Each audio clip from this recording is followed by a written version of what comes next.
por si no lo sabes, entre muchos hobbies que tengo, uno de los hobbies que me gusta y que yo le he tratado de transmitir a mis hijos para que sean compañeros de hobby, son los videojuegos. Así que de una forma u otra, yo hice la labor de convencimiento para hace 2 años por ahí, comprarles unas consolas a mis hijos, que en realidad era más para mí, ¿cierto? Y se las compramos. Y no hace mucho tuve la oportunidad más bien de vender esa consola, porque me di cuenta que con lo que ya había invertido en ella podía comprar una consola de nueva generación, de forma que les propuse a mis hijos: vendamos esta consola y con el dinero que obtengamos de esa consola compramos esta nueva que va a ser mejor. Y entonces como que no me costó mucho trabajo esa labor de convencimiento, aunque ellos obviamente ya son también apasionados por los videojuegos. No hubo mucha labor de convencimiento que yo tuve que invertir ahí. ¿Por qué? Por lo obvio, ¿cierto? Tenían una consola vieja y les iba a traer una mejor, ¿no? No es que los iba a regresar al Nintendo o al Atari, ¿no? De las primeras generaciones de consolas.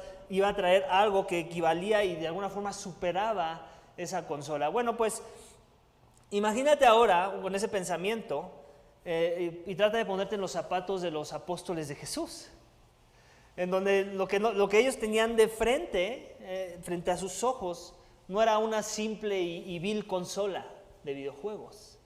Era a un hombre que no era cualquier hombre, sino que era el Dios encarnado, el Dios hombre.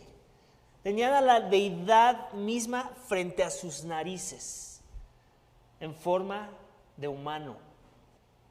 Caminaron con él por 3 años, les mostró su pecado, les mostró misericordia al mismo tiempo. Y todo eso sirvió el propósito para que ellos ahora amaran mucho a Jesús y aún estuvieran dispuestos a morir por su causa. Y después no solo eso, después Él viene y muere y después resucita y se les vuelve a presentar ahora resucitado. Después de todos los sucesos que llevaron a su muerte, lo vuelven a ver con vida. Lo que les confirma que efectivamente todo lo que sus sospechas de que estaban caminando con Dios en la carne en verdad eran ciertas. Pero pasó con ellos un periodo de alrededor 40 días y se fue. Pero no sin antes darles una promesa. La promesa de algo que era bueno que viniera a sus vidas, de la misma forma que fue bueno que Jesús viniera a sus vidas. La promesa de algo que en un sentido, sin que suene a que estoy menospreciando a la persona de Jesús, porque sería blasfemo que yo lo hiciera así, pero había un sentido en el que era mejor que Jesús se fuera, porque algo mejor iba a venir. Mejor desde la perspectiva y desde el contexto meramente humano de los apóstoles. De forma que no solamente entendieran lo que ya entendían en ese momento, sino que entendieran aún los propósitos eternos de este Jesús en medio de lo que ya se les había revelado. Y de su parte dentro de esos propósitos, de cómo Dios los quería usar. Cosas que ellos nunca hubieran podido haber imaginado o ni siquiera llegado a conclusiones propias, de no ser por la influencia de algo del mismo nivel, del mismo calibre. Algo que ellos necesitaban, que tenía que ser del mismo calibre que Jesús, para que ellos no se pusieran tan tristes como uno se pondría si ha caminado con Dios por un periodo de más o menos 3 años. Y es precisamente la promesa del Espíritu Santo, que era Dios también, que les fue reemplazado y que ahora iba a ser la influencia del Espíritu Santo con la cual ellos iban a tener que interactuar, iban a dejar interactuar con Jesús. Una influencia que en un sentido era mejor, no porque el Espíritu Santo sea más que Jesús, sino porque era mejor para el contexto en particular en el que ellos se encontraban y para cumplir con la misión que se les había encomendado. El Espíritu Santo es el tema de nuestra doctrina esta mañana. Y lo leemos en Juan 16:7. Vamos a escuchar esas palabras. Dice: pero yo os digo la verdad. Os conviene, este es Jesús hablando a sus discípulos, os conviene que yo me vaya. O sea, era conveniente que los apóstoles actualizaran su videojuego, si lo quieres poner en esas palabras. Porque si yo me voy, el Consolador no vendrá. Si no me voy, el Consolador no vendrá a vosotros. Pero si me voy, os los enviaré. De la misma forma que yo no les hubiera podido haber comprado otra consola a mis hijos si no les vendía su Nintendo, de la misma forma Jesús les está diciendo, si yo no me voy, yo no les envío el Consolador. Y en otras palabras, ustedes lo necesitan. Los necesitan para cumplir con la misión que yo les estoy encomendando. Entonces, básicamente esa era la premisa. Me voy, Él viene. No me voy, Él no me viene. Él no viene. Así que, básicamente, ahora vamos a ver de qué trata la importancia de este Consolador, del Espíritu Santo. Vamos a mirar el documento que espero puedas tener presente de la doctrina del Espíritu Santo, y vamos a tratar de seguir contestando a lo que hemos venido haciendo a lo largo de las doctrinas pasadas. Son 3 preguntas esenciales que queremos contestar a lo largo de nuestro estudio. La primera es, ¿cuál es la doctrina de la obra del Espíritu Santo? La segunda es, ¿cómo se relaciona con el Evangelio? Y la última es, ¿por qué esta doctrina importa? Así que vamos a leer la primera. Dice, ¿cuál es la doctrina del Espíritu Santo?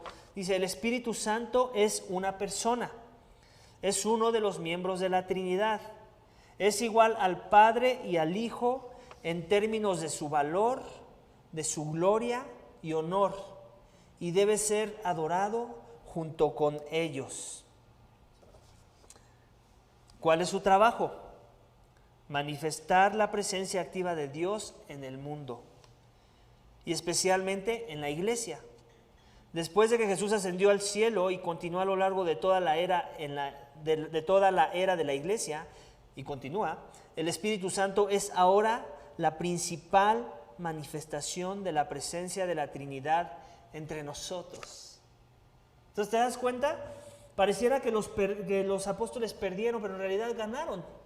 ¿Por qué? Porque sin la influencia del Espíritu Santo, ellos no hubieran podido cumplir con la misión y las expectativas que Dios tenía con la presencia activa que solamente el Espíritu Santo puede producir en nuestros corazones.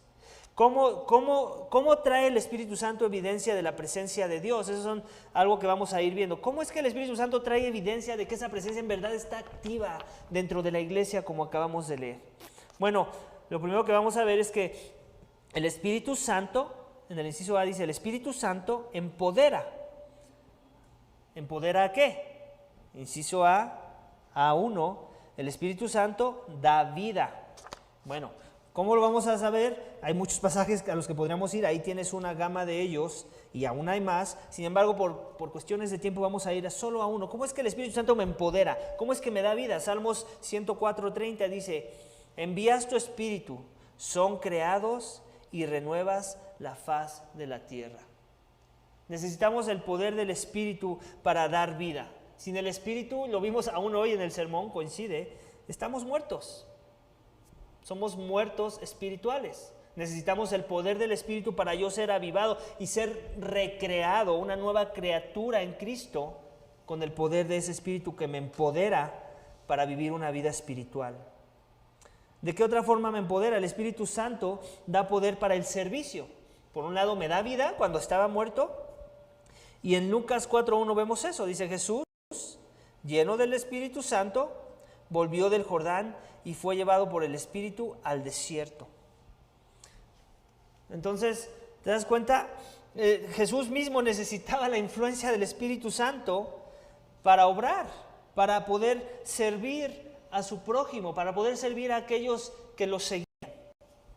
Sin la influencia del Espíritu Santo, el Dios hombre de alguna forma estaba también limitado. Era en el poder del Espíritu que Él obraba sus hazañas, que Él obraba sus milagros, que Él obraba sus defensas que Él hacía en contra aún de las tentaciones y los ataques de Satanás. Era el poder del Espíritu el que lo sostenía y que lo ministraba para el servicio y también para las cosas que son de lo alto, sobrenaturales.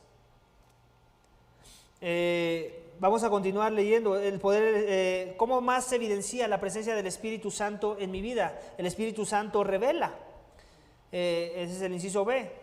En el A del inciso B, dice, el Espíritu Santo da revelación a los profetas. Eso lo podemos ver en Juan 16:13, donde dice, pero cuando Él, el Espíritu de verdad, venga, os guiará a toda verdad, porque no hablará por su propia cuenta, sino que hablará todo lo que oiga y os hará saber lo que habrá de venir. ¿Te das cuenta? El Espíritu Santo da revelación de algo que no sabemos, pero que nos va a hacer saber de forma que podamos actuar según la expectativa que Dios tiene, de forma que podamos caminar en la senda que Dios quiere que caminemos. Él es el que nos guía. Sin el poder del Espíritu Santo, tú y yo no sabríamos cuál sería la misión de esta iglesia, no sabríamos cuál sería el propósito de Dios para nuestras vidas, no podríamos ni siquiera entender la palabra misma, porque el Espíritu Santo es el que nos ilumina. Entonces la guianza del Espíritu Santo la vemos ahí en ese pasaje. El Espíritu Santo da evidencia de la presencia de Dios. Eso lo vemos en Juan 1:32. Dice, Juan dio también testimonio diciendo, he visto al Espíritu que descendía del cielo como paloma y se posó sobre él. Esto es cuando Cristo es bautizado, ¿recuerdas? El Espíritu Santo, de alguna forma Juan tuvo esa visión clara de cómo Jesús estaba siendo bautizado y estaba siendo ungido con poder, el poder del Espíritu Santo, y ese poder se manifestó en la presencia del Dios hombre. Entonces, ese Espíritu Santo que cayó sobre Jesús, que moró en Jesús, que se apoderó de Jesús, es el mismo Espíritu Santo que manifiesta la presencia en la persona de Jesús, su poder. El Espíritu Santo guía y dirige al pueblo de Dios. Eso lo podemos ver en Hechos 10, 19 al 20. Dice, y mientras Pedro meditaba sobre la visión, el Espíritu le dijo, mira, 3 hombres te buscan, levántate pues, desciende y no dudes en acompañarlos, porque yo los he enviado. ¿Te das cuenta? Es la influencia del Espíritu Santo la que mueve a Pedro a hacer algo que no hubiera hecho si no es porque el Espíritu Santo le habló mientras él meditaba y le dijo qué hacer, hacia dónde se tenía que dirigir. Lo guió, lo dirigió hacia una misión. Lo mismo podemos ver cuando Pablo fue enviado con Bernabé en la iglesia de Antioquía. El Espíritu Santo les mostró eso. El siguiente, el Espíritu Santo provee una atmósfera de la presencia de Dios. Eso lo podemos ver en varios pasajes, entre ellos Isaías 11:2, que dice, y reposará sobre él el Espíritu del Señor, espíritu de sabiduría y de inteligencia, espíritu de consejo y de poder, espíritu de conocimiento y de temor del Señor. La presencia de Dios se ve manifiesta en la vida de una persona cuando el Espíritu de Dios está obrando a través de esa persona. Es a través del poder del Espíritu Santo que nosotros podemos vernos como un embajador, como alguien que representa las cosas de arriba. Pero si el Espíritu Santo no está morando en ti, si no está reposando en ti como un creyente y seguidor de Jesús, entonces ni la sabiduría de lo alto se va a notar en ti, ni la inteligencia, ni vas a dar consejo sabio que glorifica a Dios, ni va a haber poder de lo alto para que venzas el pecado o proclames el Evangelio. El Espíritu Santo es el que me entiende y me abre mi mente, me da entendimiento y abre mi mente para que yo adquiera el conocimiento que me lleve a un temor de Dios. Es el Espíritu Santo el que crea la atmósfera que provee la presencia de Dios en mi vida. Vamos a la siguiente página, si me estás siguiendo con tus páginas. La página número 2 dice, el Espíritu Santo, el inciso E, enseña e ilumina. Vamos a leer para esto 1 Corintios 2, 14 al 15. Dice, pero el hombre natural no acepta las cosas del Espíritu de Dios, porque para él son necedad, y no las puede entender, porque se disciernen espiritualmente. En cambio, el que es espiritual juzga todas las cosas, pero él no es juzgado por nadie. ¿Te das cuenta? Queremos ser espirituales. El mundo allá afuera quiere ser espiritual. La espiritualidad aún podemos decir que se ha puesto de moda, ¿cierto? Y suena muy padre, suena muy esperanzador, muy utópico. La pregunta es, ¿qué es espiritualidad en realidad? La espiritualidad no la definimos nosotros, y ni siquiera tiene que ver con nosotros, tiene que ver con aquel que es espíritu y aquel que provoca vida espiritual en los corazones de las personas. Y ese es Dios. Y la única forma en la que Dios lo hace es a través del poder y la influencia de la persona del Espíritu Santo, de su obrar en medio de los corazones de los hombres. Y si ese obrar no está conmigo, yo no puedo entender las cosas que son espirituales. No las puedo aceptar. Todo lo que sea espiritual, verdaderamente espiritual, para mí va a sonar a necedad. Y por eso es que muchos no vienen a Jesús. Porque Jesús solo habló de cosas espirituales en esta tierra. Cosas que apuntan a las cosas de arriba, que apuntan a la gloria de su Padre, que apuntan a cosas sublimes, eternas.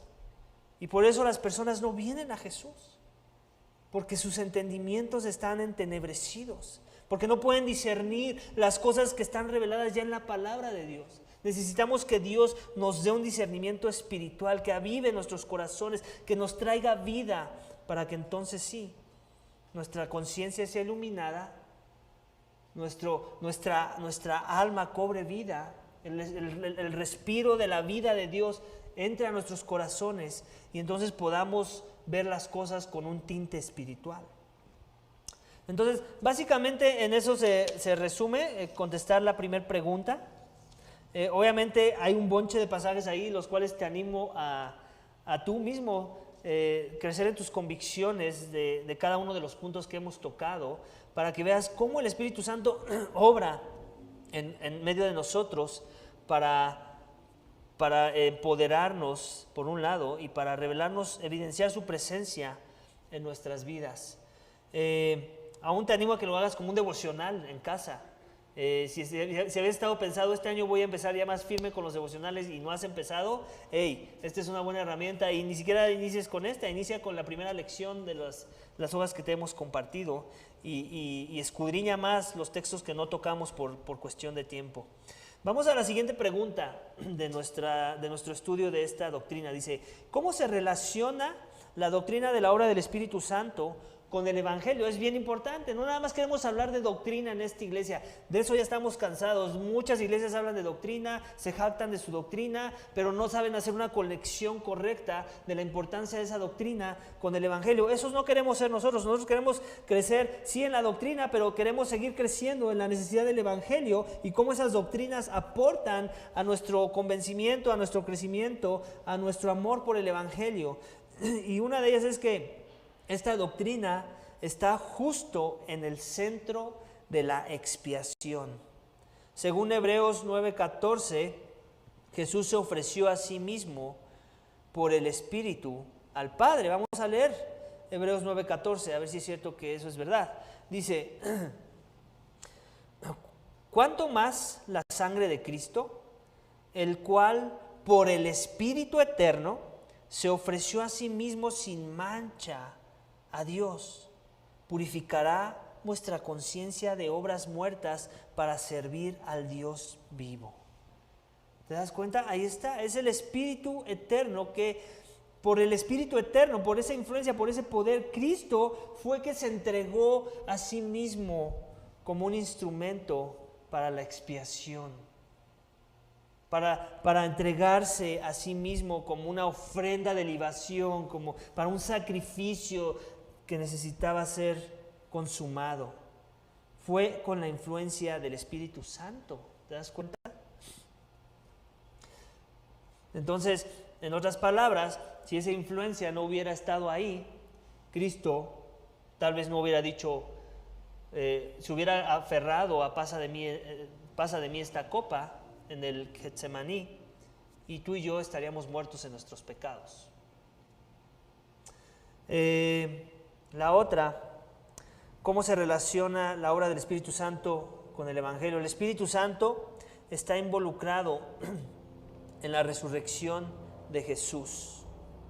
El Espíritu Santo está involucrado en la resurrección. Vamos a verlo, Romanos 8:11 dice esto: pero si el Espíritu de aquel que resucitó a Jesús de entre los muertos habita en vosotros, el mismo que resucitó a Cristo Jesús de entre los muertos, también dará vida a vuestros cuerpos mortales por medio de su Espíritu que habita en vosotros. Entonces este es un mensaje de esperanza que Pablo le está diciendo a la iglesia de los romanos, y le dice, hey, ese Espíritu que resucitó a Jesús de entre los muertos es el mismo Espíritu que va a resucitar tus cuerpos mortales el día que tengan que ir a la tumba. Si en verdad Cristo es tu Señor, si en verdad el Espíritu que posó en Cristo es el que mora en ti, es el que te trae convicción de que eres un hijo de Dios, hey, tienes esta certeza, esa garantía. De forma que Pablo usa la resurrección misma y el poder que obró en medio de esa resurrección para recordarnos que ese es el mismo poder que ahora obra en la comunidad de los santos que han confiado en Jesús para salvación. Entonces es muy importante recordar cómo es que el Evangelio es la muerte, la vida, la muerte y la resurrección de Jesús. La resurrección, como acabamos de leer, fue producto del obrar del Espíritu Santo que obró con poder. Y si no hubiera resurrección, no habría Evangelio. Si no habría Evangelio, cuando muramos, nos quedamos en la tumba. No se revierte la maldición de la caída. Seguimos muertos en nuestros delitos y pecados y moriremos y ahí nos quedaríamos, muertos.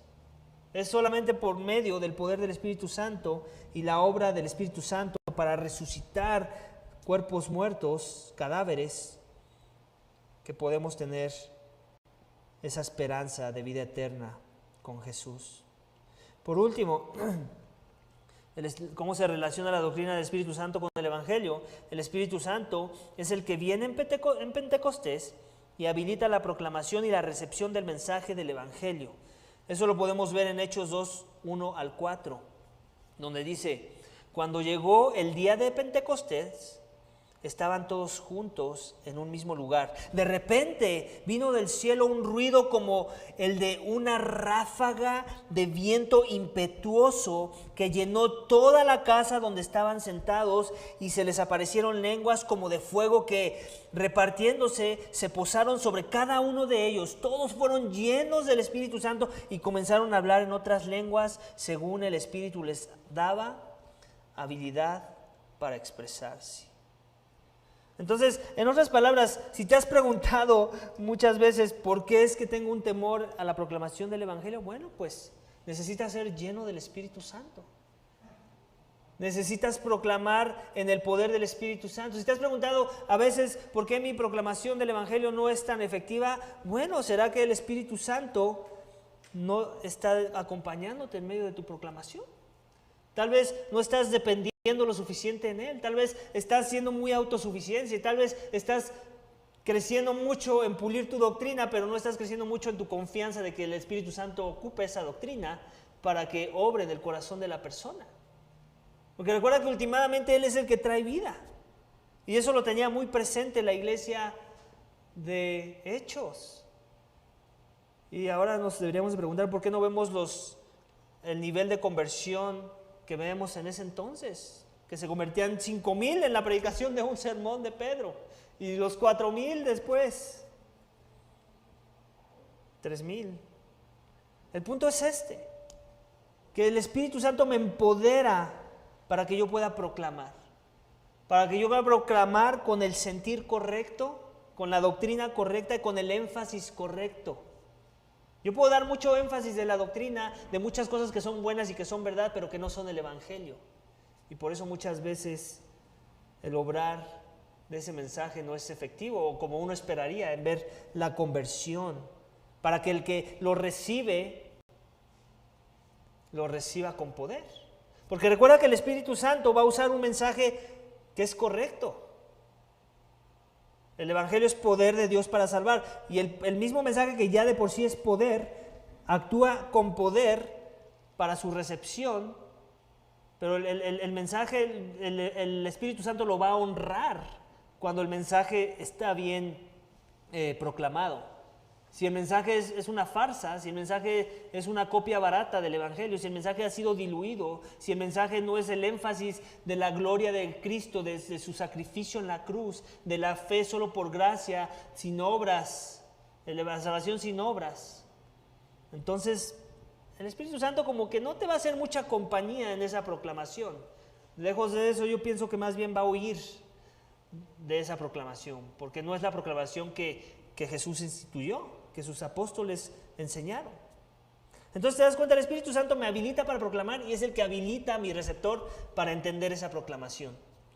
De forma que siempre, en cada momento, tenemos que depender del Espíritu Santo. A mí me da mucha tristeza y nosotros hemos caído en ese error como iglesia, lo tenemos que poner en claro, que nos reunimos para ir a compartir el Evangelio a las calles y dedicamos 20 minutos, 30 minutos, si bien nos va a orar por los que vamos a ir a predicarles el Evangelio, y dedicamos hora y media hasta 2 horas a veces en compartir el Evangelio.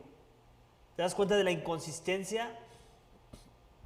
¿Te das cuenta de cómo se nota cuán despistados estamos en nuestra falta de dependencia en el Espíritu Santo? ¿No más bien deberíamos de gastar esa hora y media orando y tal vez media hora proclamando? Y entonces sí ver los resultados. Es algo en lo que tenemos que crecer. Esta doctrina nos debería de exhortar a crecer en nuestras convicciones de lo que significa la correcta proclamación del Evangelio. ¿Por qué importa la doctrina de la obra del Espíritu Santo? Esa es la última pregunta de nuestro tema de hoy. El Espíritu Santo purifica, es lo primero que tenemos que ver. Importa porque nos purifica, y eso lo vemos en 1 Corintios 6, 11. Y esto erais algunos de vosotros, pero fuisteis lavados, pero fuisteis santificados, pero fuisteis justificados en el nombre del Señor Jesucristo y en el Espíritu de nuestro Dios. ¿Te das cuenta? El Espíritu Santo es como ese filtro que purifica el agua puerca. Es como esa malla que filtra y que retiene toda la impureza que hay en nuestros corazones. El Espíritu Santo es ese agente que viene y así como el cloro limpia el agua, Él es el cloro que tiene que limpiar la inmundicia de nuestros corazones para que podamos experimentar la santidad como solo Dios quiere que la experimentemos. Nos purifica, es santo, nos santifica, nos conforma a la santidad del Hijo, a su pureza. El Espíritu Santo nos da seguridad. Romanos 8:16, el Espíritu mismo da testimonio a nuestro espíritu de que somos hijos de Dios. Importa, el Espíritu Santo importa porque así puedo estar seguro de mi salvación. El Espíritu Santo testifica a mi espíritu, a mi alma, a mi espíritu, a mi ser, que soy hijo de Dios. Sin la influencia del Espíritu, dándome esa convicción, dándome esa seguranza de mi salvación, pues viviría con temor, con duda. Y bueno, una forma en la que me da esa seguridad de mi salvación es que yo empiezo a obrar el fruto del Espíritu en mi vida. Yo puedo decir todo lo que quiera que soy salvo, hasta escribir un libro diciendo que cómo fue mi experiencia de salvación, pero si mis frutos no lo demuestran, pues no importa cuánto yo cite este pasaje de Romanos 8:16, la salvación no es una aseguranza, no es una certeza en mi vida. Por último, el punto 3 del por qué importa la obra del Espíritu Santo es porque el Espíritu Santo nos unifica con Dios y la iglesia. 1 Corintios 12:21 dice: y el ojo no puede decir a la mano, no te necesito, ni tampoco la cabeza a los pies, no te necesito. De forma que, aunque ahí no se menciona el Espíritu, es la influencia del Espíritu que nosotros podemos ser un cuerpo con la analogía de cuerpo que usa Pablo en esta carta, en donde cada uno de los miembros salvos de la iglesia se tiene que ver como un miembro de un cuerpo como lo conocemos, y cumpliendo una función en particular dentro de ese cuerpo para que todo el cuerpo completo y unido en un mismo sentir se vean como un organismo. Así como tú me vieras ahorita a mí que no se ve nada de raro, que yo tenga mis manos y mis dedos y que estas señales y articulaciones vengan de las señales que dan movimiento a mis miembros, a mis otros miembros vienen de mi cerebro, y todos de manera conjunta se comunican uno al otro y se sostienen, y cada coyuntura, cada hueso, cada arteria, todo forma parte de un solo, de forma que yo no me veo como un robot, como algo extraño o como algo que se mueve de manera ilógica. No, soy un cuerpo. De esa misma forma el Espíritu Santo trae esa unidad, esa integración, es el que entreteje cada uno de los miembros que Dios ha traído a su cuerpo y los junta, los une de tal forma que se vean una masa homogénea, uno solo, para servir al cuerpo mismo y servir al mundo con la proclamación del Evangelio, con sus vidas y con el mensaje de salvación. El Espíritu Santo enciende nuestro evangelismo. Juan 15, 26 al 27. Cuando venga el Consolador, a quien yo enviaré del Padre, es decir, el Espíritu de verdad que procede del Padre, Él dará testimonio de mí y vosotros daréis testimonio también, porque habéis estado conmigo desde el principio. El Espíritu Santo es el que pone las palabras en mi boca para que yo discierna lo que tengo que decir en el momento que lo tengo que decir. No toda proclamación del Evangelio luce igual. Los contextos cambian, los personajes cambian. Yo puedo un día predicarle a un ateo, el otro día predicarle a un religioso, y a cada uno le debo de predicarle el mismo Evangelio, pero la forma en la que se lo voy a predicar tiene que variar, porque las cosmovisiones cambian. Aún lo que hay en los corazones de las personas, a veces nosotros no lo podemos ver por nuestra propia capacidad, pero el Espíritu Santo a veces nos da esa visión, nos da una ventana al corazón de esa persona para poder hablar de un tema en particular que nunca se nos hubiera ocurrido a nosotros, y que ese iba a ser un tema que iba a ser un parteaguas, que iba a abrir una puerta para que esa persona recibiera el mensaje con gozo. Solamente el Espíritu Santo puede hacer eso. Tú y yo no podemos, no somos adivinos. Es el Espíritu Santo el que enciende nuestro evangelismo. Amén. Y muchas de las formas en las que lo enciende, hay que decirlo, es poniendo amor en nuestros corazones. Que muchas veces tenemos buenas excusas, ¿cierto? No, es que necesito crecer en la doctrina. No, es que necesito crecer en un mejor entendimiento. No, es que necesito crecer en estrategias para compartir el evangelio. Y con todo y que eso es verdad, últimamente, ¿sabes en qué necesitamos crecer todos? En el amor. En el amor por las almas, en el amor por el que está pereciendo sin Cristo. Y ese amor debería ser motivador suficiente para usar lo que tenemos, lo que se nos ha dado, lo que ya sabemos del Evangelio, lo que tal vez Dios usó para salvarnos a nosotros, para predicar a otros, si en verdad somos salvos. El Espíritu Santo nos da esperanza. Efesios 1, 13 al 14. En Él también vosotros, después de escuchar el mensaje de la verdad, el evangelio de vuestra salvación, y habiendo creído, fuisteis sellados en él con el Espíritu Santo de la promesa, que nos es dado como garantía de nuestra herencia, con miras de la redención de la posesión adquirida de Dios para alabanza de su gloria. Ese sello del Espíritu Santo, es nuestras arras. El Espíritu Santo es nuestras arras de que en verdad hemos sido esposados con el esposo y que en verdad recibiremos los beneficios de ser la esposa de Cristo. Ese es el Espíritu Santo, el que nos sella y que con eso nos derrama una bendición. Con él, a través de él fluyen las promesas de aquellos que han sido sellados y que se ha manifestado el Espíritu Santo en sus vidas, para que esa redención en la que hemos puesto nuestra fe se vea, se materialice en aquel día y la estemos anhelando todos los días, que sea lo que más anhelamos, más que los videojuegos de los que te hablé, más que el estar aquí presente y que acabe esto del coronavirus, que sea eso, la esperanza de vida eterna, lo que Cristo hizo y lo que Él compró por medio de sangre y lo que Él experimentó por nosotros, para que nosotros podamos experimentarlo aquel día, esa resurrección, para que recibamos la herencia de un hijo, la herencia que Cristo ganó por nosotros, porque Él sí cumplió el estándar de santidad de Dios.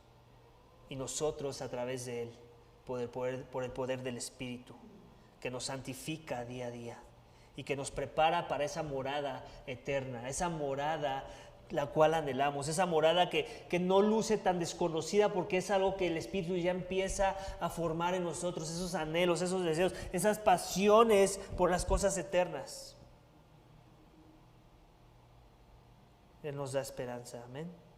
El Espíritu Santo, por último, nos da poder para obedecer a Dios. Gálatas 3:3. ¿Tan insensatos sois? Habiendo comenzado por el Espíritu, ¿vais a terminar ahora por la carne? Obviamente del contexto de qué está hablando Pablo, pues de esta iglesia de los Gálatas que iniciaron bien con su fe, en una dependencia total en la gracia y misericordia de Dios para que les diera vida, para que los reconciliara con Dios por medio del Evangelio de Jesús. Y después pensaron que se seguía tratando de su performance, el desempeño, cumplir las reglas. Yo verme muy santo en mis propias fuerzas. Yo obedeciendo pero con las motivaciones incorrectas. El Espíritu Santo nos dice, no, sí, tú eres llamado a la obediencia, pero tú eres llamado a la obediencia por la fe. Teniendo muy presente la fe, que no es el que obedezcas que te declara más justo delante de los ojos de Dios, o el que desobedezcas que te declare menos justo. Sigue siendo la fe misma la que te justifica, de tal forma que tu esperanza está no en tus obras, está en la fe, y esa esperanza en la fe te motiva, te incita a las obras, porque Él es digno. Porque así nos lo mostró, porque no nos ha dado excusa para no obedecer. Nos lo ha dado todo. El mismo poder que obró en Jesucristo para la resurrección es el mismo poder que te resucitó, te pasó de muerto viviente a vivo viviente, y ese vivo viviente ahora puede obedecer la voluntad de Dios por medio de ese poder. El poder que me ayudó a creer y arrepentirme es el mismo poder que me ayuda a seguirme arrepintiendo, a seguir creyendo y a seguir obedeciendo según los términos y motivaciones correctas. Entonces, ¿te das cuenta de la importancia del Espíritu Santo? No es más ni menos importante que la obra de Cristo. Los dos son igual de importantes. Quitando a uno de la ecuación, el Evangelio no tiene sentido. Mas, sin embargo, la iglesia fue por un periodo de bien aprovechados, solo 3 años que tuvieron a Jesús aprovechando su presencia y su influencia.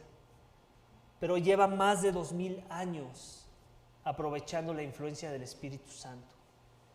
Y es por esa influencia que la iglesia aún prevalece y que podemos seguir proclamando este mensaje, aún por medio de una cámara. Si no fuera por la influencia del Espíritu Santo, yo no estaría aquí parado, tú no estarías ahí escuchando. Y si aún la influencia del Espíritu Santo no ha llegado a tu vida, pero por la gracia y misericordia de Dios te encuentras escuchando este mensaje, quiero que sepas que de todas las cosas buenas que tiene el cristianismo, la que más necesitas en este momento, si aún no has confiado en Jesús, es la influencia, el obrar del Espíritu Santo en tu vida. Así que clama a Dios si aún no le conoces. Clama a Dios si aún Cristo no es tu Señor y Salvador, para que la influencia del Espíritu Santo llegue a tu vida. Clama a Dios con un sentido de urgencia. Clama a Dios porque Él no va a negar a su Espíritu, aquel que en verdad se humilla en un reconocimiento de la necesidad del poder del Espíritu Santo sobre su vida. Clama a Él. Y no lo culpes a Él si no llega esa influencia, si no sientes ese avivamiento. Cúlpate a ti, porque quiere decir que estás amando más tu pecado que a Dios. Y por eso es que el Espíritu Santo no llega a tu vida. Clama al Espíritu y las cosas van a cambiar. Y entonces tendrás un entendimiento correcto de lo que significa la doctrina del Espíritu Santo, no nada más de manera mental, sino de manera experiencial, en donde tu vida va a ser transformada con poder, con poder. Pues hemos terminado